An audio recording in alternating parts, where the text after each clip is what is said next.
Hello friends, तो आज हमारा टॉपिक है थर्मोडायनेमिक स्क्वायर। हम मैक्सवेल रिलेशंस निकालेंगे थर्मोडायनेमिक स्क्वायर को यूज करके, और थर्मोडायनेमिक स्क्वायर के बाकी एप्लीकेशन से भी डिफरेंट डिफरेंट रिलेशंस निकालेंगे और इनको लर्न करने की ट्रिक समझेंगे कि किस ट्रिक से हम इजीली इसको अंडरस्टैंड कर सकते हैं। ये बहुत ही इंपॉर्टेंट है क्योंकि इसमें से पक्का क्वेश्चन नेट गेट और बाकी जो कॉम्पिटिटिव एग्जाम्स में उनमें से क्वेश्चन पूछे जाते हैं, और ये रिलेशन आपको पता होना चाहिए थर्मोडायनेमिक शुरू करने से पहले। ठीक है, तो चलिए स्टार्ट करते हैं हमारी first application of thermodynamic square, which is to find out the relationship between the change in thermodynamic potential and variables। ठीक है, हमने रिलेशन फाइंड आउट करना है पोटेंशियल्स के में और वेरिएबल्स के बीच में। अभी हमें पता होना चाहिए कि वेरिएबल्स कौन से हैं थर्मोडायनेमिक में। वो हमें पता है वो कौन से होते हैं, P, V, S and T. Similarly इनके कॉरेस्पॉन्डिंग पोटेंशियल भी होते हैं जो होते हैं G, H, A and U. ठीक है, तो ये पोटेंशियल और ये वेरिएबल्स, इनमें हमने रिलेशन फाइंड आउट करना है बाय यूजिंग थर्मोडायनेमिक स्क्वायर। ठीक है, तो चलिए पहले हम थर्मोडायनेमिक स्क्वायर बना लेते हैं। उसको भी लर्न करने की एक ट्रिक होती है, वो भी मैं आपको बताऊंगी। ठीक है, पहले हम स्क्वायर बना लेते हैं एक। ठीक है, तो जो हमारे वेरिएबल्स हैं वो हमने कॉर्नर्स पे लिख लेने हैं। ठीक है, और जो हमारे पोटेंशियल्स हैं वो हमने एजिस पे लिख लेने हैं।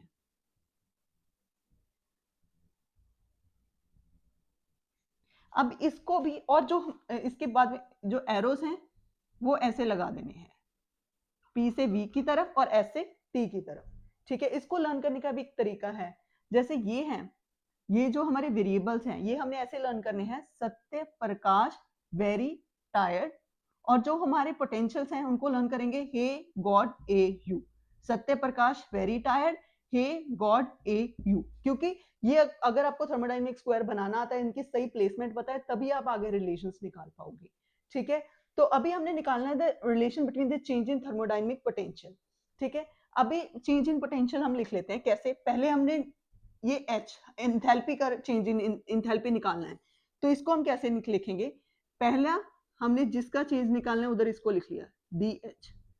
ठीक है, और ये H की प्लेसमेंट किन किन के बीच में है, S एंड P, तो हमने लिख लेना है इधर DS एंड DP। उसके बाद हमने लिखने हैं साइंस।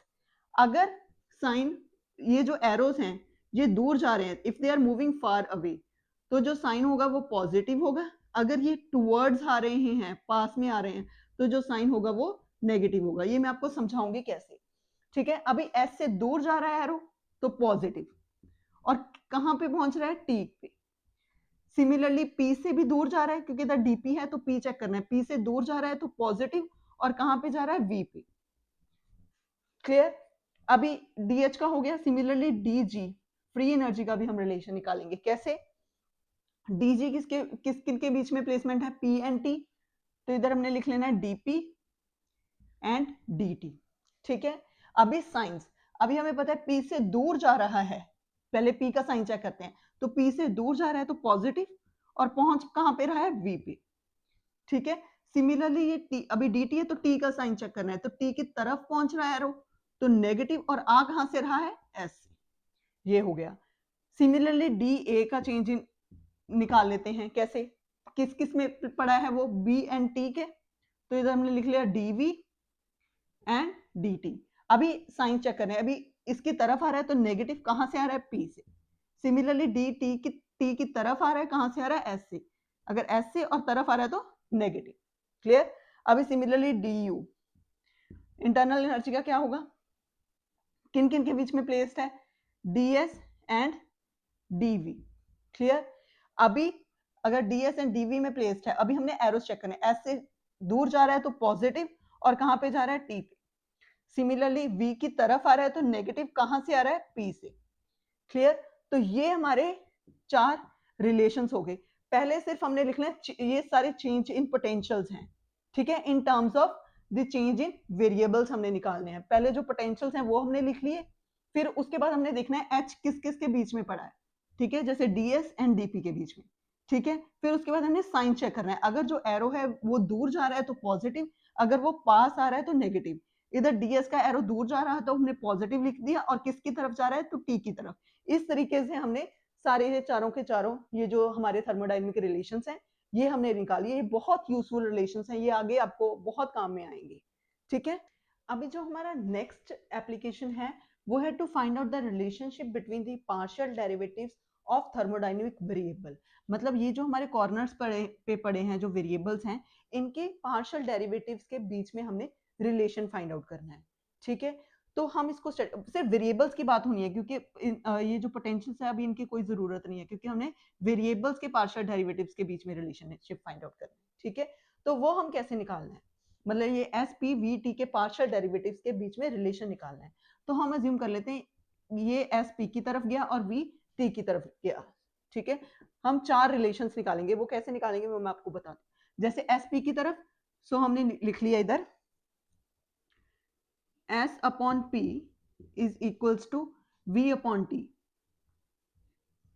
ठीक है, अभी ये पार्शियल, इसके आगे आगे पार्शियल लगा, क्योंकि हम पार्शियल डेरिवेटिव्स के बीच में रिलेशन निकाल रहे हैं। ठीक है, अभी देखना है ये जो S है वो बताएगा सब कुछ। ठीक है, साइन S, मतलब ये जो ऊपर वाली टर्म है ना ds और dv, ये बताएंगे हमने साइन और कौन कांस्टेंट है। ठीक है, तो हमने S देखना है कि S से दूर जा रहा है एरो। ठीक है, दूर जा रहा है तो मतलब पॉजिटिव साइन, और किसकी तरफ जा रहा है, टेम्परेचर, तो T कांस्टेंट।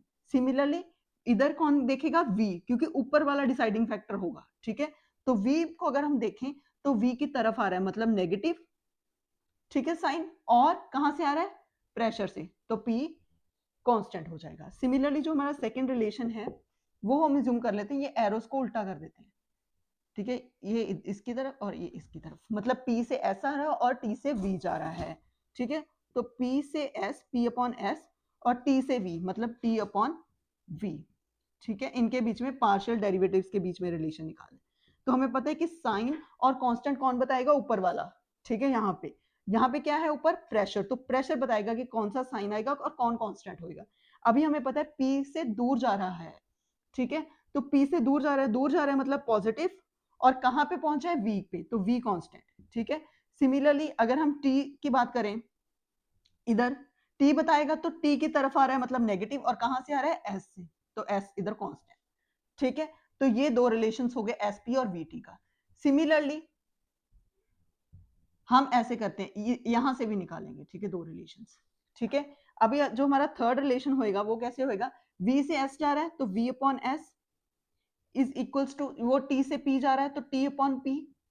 ठीक है, अभी पार्शियल पार्शियल लगा दिया आगे। ठीक है, अभी कौन डिसाइड करेगा कि कौन सा साइन आएगा और कौन कांस्टेंट होगा, यहाँ पे V। ठीक है, अभी V की तरफ आ रहा है तो नेगेटिव कहां से आ रहा है, प्रेशर से, P से। ठीक है, सिमिलरली यहाँ कौन डिसाइड करेगा, T की तरफ आ रहा है तो नेगेटिव, और कहां से आ रहा है, S से, वो S इधर लिख लिया। ठीक है, सिमिलरली जो हमारा फोर्थ रिलेशन होएगा वो क्या होएगा, अभी एरोस को उल्टा कर दो। ठीक है, वो क्या है, S upon V is equals to P upon T। आगे पार्शियल डेरिवेटिव। ठीक है, अभी S डिसाइड करेगा, S से दूर जा रहा है तो पॉजिटिव, और कहां पे जा रहा है, टेम्परेचर पे, तो T constant. Similarly P decide करेगा अभी नेक्स्ट, ऊपर वाला, तो P से दूर जा रहा है तो पॉजिटिव, और कहां पे जा रहा है, V पे। तो ये हो गए इनके चार रिलेशन। अभी इनका रिवर्स भी ट्रू है, मतलब अगर हम इसको रेसिप्रोकल ले लें। ठीक है, reciprocal in the sense means curl P upon curl S at constant temperature is equals to curl T upon curl V at constant pressure.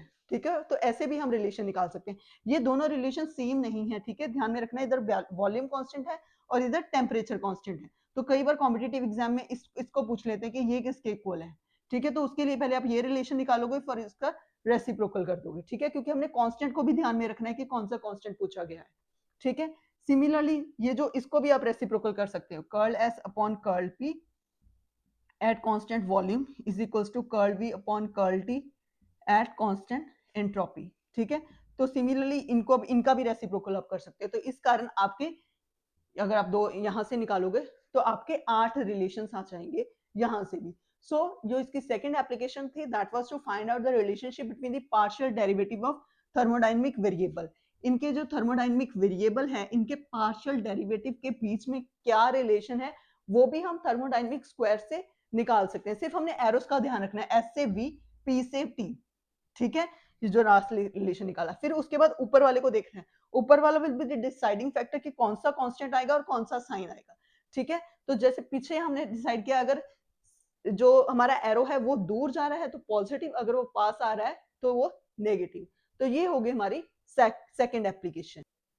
अभी जो हमारी थर्ड एप्लीकेशन है वो हम कंडीशंस निकालेंगे स्पॉन्टेनिटी की, ठीक है। मतलब जो क्राइटेरिया ऑफ स्पॉन्टेनिटी है वो भी हम मैक्सवेल जो हमारा थर्मोडायनेमिक स्क्वायर है उससे हम निकाल सकते हैं, ठीक है। हमें पता है स्पॉन्टेनिटी मतलब which it leads to the stability, ठीक है। स्टेबिलिटी मतलब कि जो हमारी एनर्जी होंगी वो क्या होंगी, कम, डिक्रीज, ठीक है। मतलब एनर्जी डिक्रीज होनी चाहिए जब हमने स्पॉन्टेनियस प्रोसेस की बात करनी है, ठीक है। तो हम थर्मोडायनेमिक स्क्वायर बनाते हैं, मतलब हम इसकी कंडीशंस निकालेंगे कि किन किन कंडीशंस में जो हमारा प्रोसेस होगा वो स्पॉन्टेनियस होगा, या फिर मतलब जो हम क्राइटेरिया है स्पॉन्टेनिटी का वो हम डिस्कस करेंगे, ठीक है। तो पहले हम थर्मोडायनेमिक स्क्वायर बना लेते हैं, सेम ऐसे ही, very tired, hey God, a you करके, ठीक है। अभी हम बताते हैं स्पॉन्टेनिटी की मतलब एनर्जी डिक्रीजिंग होनी चाहिए, मतलब जो हमारी थर्मोडायनेमिक पोटेंशियल्स हैं ये सब हमारी एनर्जीज हैं, मतलब इनकी वैल्यू डिक्रीजिंग होनी चाहिए, ठीक है। डिक्रीजिंग तो हमें पता है, हमें पता है कि जो हमारी डेल्टा जी की वैल्यू नेगेटिव होगी तभी हमारा जो प्रोसेस होगा वो स्पॉन्टेनियस होगा, ये तो हम पढ़ के आए हैं, ठीक है। लेकिन तो हमने वो लिख लिया, ठीक है। लेकिन वो कौन सी कंडीशन, मतलब क्या कांस्टेंट हो तब वो नेगेटिव हो, ये हमें पता है। डेल्टा जी नेगेटिव होना चाहिए, डेल्टा एच भी नेगेटिव होना चाहिए, डेल्टा यू भी नेगेटिव एंड डेल्टा ए भी नेगेटिव, ठीक है। लेकिन कौन से चीजें कांस्टेंट आएंगी इधर, ये हमने थर्मोडायनेमिक स्क्वायर से पता चलता है हमें, ठीक है। तो डेल्टा जी जो है ये किन किन के बीच में बना है, प्रेशर एंड टेम्परेचर, तो इधर प्रेशर एंड टेम्परेचर कांस्टेंट होगा, ठीक है। सिमिलरली जो हमारा डेल्टा एच है वो किस किस के बीच में पड़ा है, एस एंड पी, तो इधर एस एंड पी कांस्टेंट होगा। सिमिलरली डेल्टा यू किस किस के बीच में पड़ा है, एस एंड वी, तो इधर एस एंड वी कांस्टेंट होगा। ए के मतलब इधर वी एंड टी कांस्टेंट होगा, ठीक है। तो ये हमारा हो गया। और ये जो होगा less than sign that will be for irreversible, अगर हमने रिवर्सिबल की बात करनी है तो इक्वल टू साइन आ जाएगा, ठीक है। तो less than and equal to, तो ये कंडीशंस हैं फॉर द एनर्जी जब हमने कोई भी स्पॉन्टेनियस प्रोसेस की बात करनी है। मतलब उधर हमें 4 ऑप्शंस दी होंगी, सपोज करो delta H is less than और इक्वल टू 0, और एस और पी इधर कांस्टेंट दिया, फिर उधर सेकंड ऑप्शन में उन्होंने दे दिया कि वी एंड टी है कांस्टेंट, या फिर ये delta H greater than equal to 0 है, या ऐसा कि आपको करेक्ट जो रिलेशन है वो कौन सा है for the criteria of spontaneity. तो अगर आपको ये चारों चीजें पता होंगी तो आप इजिली बता सकते हो कि कौन सा करेक्ट क्राइटेरियन है फॉर द स्पॉन्टेनियस प्रोसेस, ठीक है। तो ये है इसकी third application of the thermodynamic square, ठीक है। अभी जो हमारी फोर्थ एप्लीकेशन है वो है to find out the value of variables in terms of potential, ठीक है। मतलब हमने ये जो वेरिएबल्स हैं पी वी एस टी इनकी वैल्यूज निकालनी है, ऑफ वेरिएबल मतलब पी वी एस टी की वैल्यूज निकालनी है इन टर्म्स ऑफ पोटेंशियल, ठीक है। तो ये जो हमने चारों रिलेशंस जो पहली एप्लीकेशन है वहां से हमने निकाल लिए थे, मैंने आपको बता दिया कि वो कैसे देखना है, अगर आपने नहीं देखा तो आप बैक करके देख लीजिएगा दोबारा से कि ये जो चेंज इन पोटेंशियल्स हैं इनके कैसे रिलेशंस निकाले जाते हैं, ठीक है। तो अभी हमने वेरिएबल्स की वैल्यू फाइंड आउट करनी है, ठीक है। तो जब हमने वेरिएबल सपोज करो हमने v की वैल्यू निकालनी है तो हमने इधर इसको टेम्परेचर को कांस्टेंट मान लेना, ठीक है। तो जब हम एक जो हमारा वेरिएबल है उसको कांस्टेंट मान लेते हैं तो जो हमारे कंप्लीट डेरिवेटिव्स हैं वो पार्शियल डेरिवेटिव्स में चेंज हो जाते हैं, और पार्शियल डेरिवेटिव के ऊपर कोई फर्क नहीं पड़ता और कांस्टेंट के ऊपर भी कोई फर्क नहीं पड़ता, ठीक है। मतलब जब हम एक जो इधर वेरिएबल है उसको हम कांस्टेंट मान ले, मतलब सपोज करो हमने t को कांस्टेंट मान लिया तो मतलब जो हमारा dt है वो 0 हो जाएगा, तो जो हमारे कंप्लीट डेरिवेटिव्स होंगे वो पार्शियल डेरिवेटिव्स में चेंज हो जाएंगे, ठीक है। तो ये रिलेशन क्या बनेगा, कर्ल जी, क्योंकि ये कंप्लीट डेरिवेटिव पार्शियल में चेंज हो गया, is equals to v dp, ठीक है। और हमने निकालना एट कांस्टेंट टेम्परेचर है, ठीक है, ये सब कुछ। तो जब हम यहाँ से v की वैल्यू निकालेंगे that will be equal to curl g upon curl p at constant temperature, ठीक है, तो यहां से हमारे पास एक वेरिएबल आ गया। ठीक है, तो हर एक इक्वेशन हमें दो दो वेरिएबल्स देती जाएगी। सिमिलरली अगर हमने पी को कांस्टेंट मान लिया तो हमारा डीपी क्या हो जाएगा, 0। ठीक है, तो जब हमारी डीपी 0 हो जाएगा तो ये जो कंप्लीट डेरिवेटिव्स है पार्शियल डेरिवेटिव्स में चेंज हो जाएंगे। मतलब जो हमारा कर्ल जी है that is equals to minus S curl T. तो अगर हमने यहां से एंट्रोपी निकालनी हो तो वो कैसे आ जाएगी, that is equals to minus curl G upon curl T at constant pressure. ठीक है, क्योंकि हमने प्रेशर को कांस्टेंट माना है। सिमिलरली इधर भी हम दो रिलेशंस फाइंड आउट कर सकते हैं। जब हमने इधर सपोज करो हमने प्रेशर को कांस्टेंट मान लिया तो हमारी ये वाली टर्म 0 हो जाएगी, डीपी 0 हो जाएगा, change in pressure will be 0। तो हमारा रिलेशन क्या बन जाएगा, that is equals to curl H is equals to T curl S. ठीक है, यहां से अगर हम टी निकालेंगे that will be equal to curl H upon curl S at constant pressure. ठीक है, और जो नेक्स्ट रिलेशन है अगर हम एस को कांस्टेंट मान लें तो डी एस 0 हो जाएगा और हमारा रिलेशन क्या बन जाएगा, curl H is equals to V curl P. ठीक है, तो यहां से वॉल्यूम क्या बन जाएगा, that is equals to curl H upon curl P at constant entropy. ठीक है, तो ऐसे ही हर एक इक्वेशन हमें दो दो वेरिएबल्स की वैल्यू देती जा रही है। ठीक है, सिमिलरली इस सर भी हमारे पास दो रिलेशंस आ जाएंगे। सिमिलरली एक बार हमने v को कांस्टेंट मान लिया, dv 0 हो जाएगा। तो जब dv 0 हो जाएगा तो सॉरी पहले हम लिख लेते हैं कि dv 0 हो जाए जब हम v को कांस्टेंट माने तो हमारा कर्ल u क्या बन जाएगा, t कर्ल s, और यहां से हमारा t की वैल्यू क्या आ जाएगी, curl u upon curl s at constant volume. ठीक है, और सिमिलरली अगर हम ds को 0 मान ले तो हमारे पास कर्ल u किसके इक्वल आ जाएगा, माइनस p कर्ल v। ठीक है, तो प्रेशर की वैल्यू क्या आ जाएगी, minus curl u upon curl v at constant entropy. ठीक है, तो सिमिलरली इधर भी हमारे पास दो रिलेशंस आ जाएंगे। ठीक है, तो अगर हम dv को 0 मान ले तो d कर्ल a किसके इक्वल हो जाएगा, माइनस s कर्ल t, और उसमें से हमने s निकाल लेंगे वो क्या आ जाएगा, minus curl a upon curl t at constant, अगर हमने v को कांस्टेंट माना है। ठीक है, इधर हमारी v कांस्टेंट है। ठीक है, एट कांस्टेंट वॉल्यूम। ठीक है, सिमिलरली अगर हम इधर टेम्परेचर को कांस्टेंट मान लें, अगर हमारा टेम्परेचर कांस्टेंट है तो हमारा कर्ल ए किसके इक्वल हो जाएगा, माइनस पी कर्ल वी, और यहां से हमारा प्रेशर की वैल्यू क्या आ जाएगी, minus curl A upon curl V at constant temperature. ठीक है, तो यहां से हमारे पास 8 रिलेशंस आ जाते हैं। ठीक है, ये डिफरेंट डिफरेंट ये जो है। ठीक है, तो ये जो रिलेशंस हैं इनको हम डायरेक्टली भी निकाल सकते हैं फ्रॉम द थर्मोडायनेमिक स्क्वायर।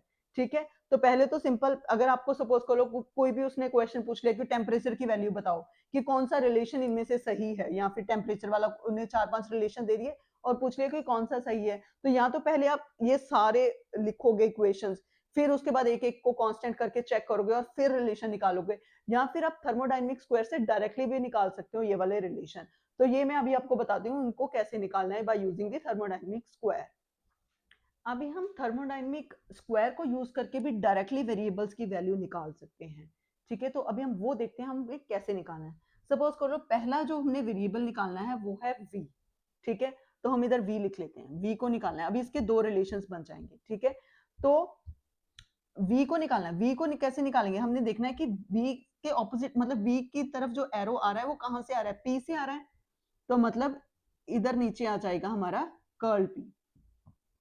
ठीक है, अभी जैसे जो पीछे वाले रिलेशंस थे उधर ऊपर वाला जो बैठा होता था वो डिसाइड करता कि कौन सा साइन आएगा और कौन सा कांस्टेंट आएगा, लेकिन यहाँ पे जो हमारा p है, जो हमारा नीचे बैठा होगा वो डिसाइड करेगा कि कौन सा कांस्टेंट आएगा और क्या साइन आएगा। ठीक है, अभी देखो p से दूर जा रहा है एरो, पहले हमने क्या किया, v निकाला।